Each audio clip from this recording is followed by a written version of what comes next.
It's known to cause cancer and lung disease. And tonight, the I-Team investigates how some City of Houston contract workers say they were put in harm's way when it comes to handling asbestos. Investigative reporter Jeremy Rogowski joins us now with what he's uncovered. Well, Greg, Lisa, asbestos was most commonly used in buildings as insulation or in flooring or roofing materials. But you can also find it in another place, as some unsuspecting workers say they did during last summer's record drought. Houston had a gusher of a problem last summer with one water main break after another during our record drought. But while it's easy to see the emergency at street level, another potential crisis was waiting underground. I'm scared. Scared, say these city contract workers. ¿Estabas en el agujero? Were you in the hole? Sí. What they were exposed to when they had to saw through the pipes as part of the repair job. When you cut the pipe, what happened? Smoke, dust, came all the way like... Y eso se puso blanco. It made everything a white dust cloud, he says, a cloud made of concrete and asbestos. Asbestos is a known carcinogen. A long-known cancer causer, says Celeste Monfortin. You're releasing the fibers into the air. She spent 11 years working for OSHA, the Federal Occupational Safety and Health Administration. They penetrate into your lung tissue and other tissue in the body. In fact, the I-Team discovered Houston has more than 1,000 miles of asbestos concrete pipe underground that needed more than 200 emergency repairs last summer.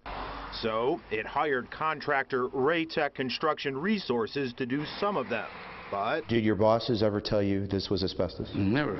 Did they ever tell you to wear protective gear? No, nothing. yet other cities like Dallas spell it out with strict rules requiring contractors to provide respirators, eye protection, and protective clothing. But again, Nunca nos dijeron No one ever told you? nada. That's immoral to do something like that. You just can't. I mean, that's just unacceptable. It's a known carcinogen. so how could this happen? We get a moment with you, sir? We tried to catch up with the city's public works director, Daniel Kruger, to talk about it, It's asbestos concrete pipe. Do you have just a moment, sir? but he took off down a stairwell. Is the city doing everything it can to protect contract workers? Later on the phone, Kruger said even though the city hires them, it's the contractor's responsibility to comply with worker safety laws. The only problem with that? They are a serious violator of OSHA regulations. Laura Perez Boston fights for workers' rights for the nonprofit Fe y Justicia Worker Center. Turns out, Raytech Construction is on OSHA's severe violator list, a select group of about 300 companies the agency says are the worst when it comes to safety. 3 repeat violations landed Raytech on the list. Very disturbing and alarming. Boston claims the city should never have hired the company in the first place, and in the future should take a zero-tolerance approach. If you're going to be violating the law, you can't continue to operate in the city. So we went to Raytech to ask some questions. In terms of asbestos concrete pipe, Are we on right now? we are on. Okay, because I really can't talk to you. Instead, Raytech sent us a statement disputing the severe violator label, saying no injuries or deaths were involved.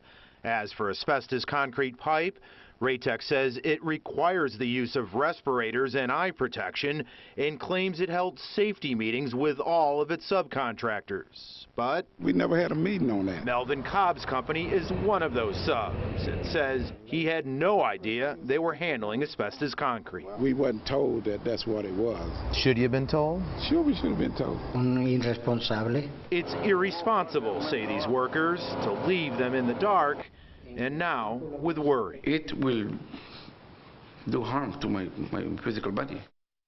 And those two workers who are blowing the whistle plan to do just that before Houston City Council tomorrow.